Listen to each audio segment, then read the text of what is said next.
L'Arche, c'est nous. Ça tourne.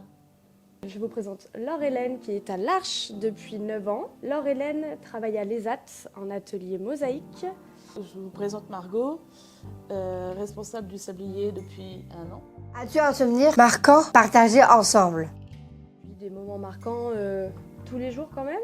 Moi je retiens des choses marquantes de Laure-Hélène. Quand elle fait ses petits cadeaux, quand elle a des petites attentions pour moi. Il y a encore même pas 10 minutes, elle m'a offert un marque-page pour mon nouveau livre.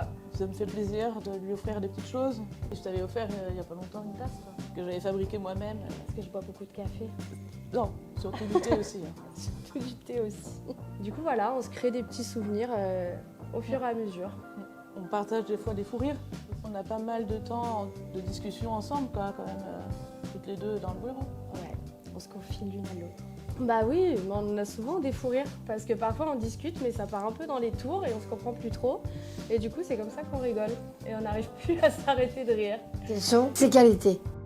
Moi je dirais sur Margot, sa qualité c'est d'être agréable parce que on discute facilement, on peut partager facilement les choses et puis elle est disponible à tout le monde un peu. Ça me fait plaisir. Hein bah moi Laure-Hélène, je te trouve bienveillante. Quand je dis bienveillante, c'est parce que tu as toujours une petite attention pour l'autre.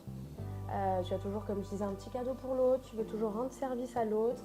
Et ça c'est vrai. Et ses défauts? Ton défaut c'est des fois être en colère. Quand elle n'est pas d'accord sur certaines choses, mais voilà. Ça peut arriver, mais je me calme vite. Hein. C'est vrai. On ne l'écoute pas assez quoi. Le défaut de Laure-Hélène, parfois ça peut être sympathique, mais parfois le matin quand je me réveille et que tu viens et que tu commences à me parler et que tu t'arrêtes pas, parfois j'ai envie de te dire Laure-Hélène, je dors encore, je suis fatiguée. Du coup voilà, c'est un petit défaut mais vraiment minime. Pour ça je suis assez d'accord quand même. Je suis trop pipette. Mais j'essaie de me ralentir quand même. Parce que je suis bien réveillée, c'est pour ça. Et moi je dors encore. Qu'est-ce que l'autre t'a apporté? Laure-Hélène, tu m'apportes beaucoup de savoir-faire. Il faut savoir que Laure-Hélène, tu cuisines très très bien et tu m'apprends des recettes. Tu m'apprends à faire des gâteaux. Ton gâteau à l'ananas, c'est excellent. Voilà. Tu m'apprends des choses sur la couture. Laure-Hélène sait faire tu sais faire Plein de choses. tellement de choses. Quand j'ai un jean qui est troué, je lui donne mon jean et tu le recouvres. Enfin, tu m'apprends beaucoup de choses. Et je t'en remercie d'ailleurs. Moi, Margot m'apporte beaucoup de choses. Pas mal de confiance. Et de me faire confiance aussi sur les choses qui sont un peu compliquées par rapport à faire attention à l'argent de poche pour faire les courses et tout ça. Pour faire mes propres courses du soir. Un autre souvenir? Ton sac à oignons.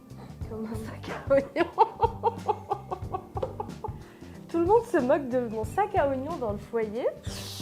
Tu veux expliquer ce que c'est mon sac à oignons? En fait, c'est une salopette assez courte qui fait comme un sac à oignons, quoi. Un sac à pommes de terre, moi je dirais. Il est vert fluo. Je l'avais trouvé sous le bras et j'ai dit alors Hélène, est-ce que tu peux me le recoudre? Et du coup, dans le foyer, tout le monde, quand je le porte, tout le monde me dit ça va ce sac à oignons? C'est vrai. L'Arche, c'est qui? L'Arche, c'est nous. On coupe. Faudrait qu'on parle du sac à oignons.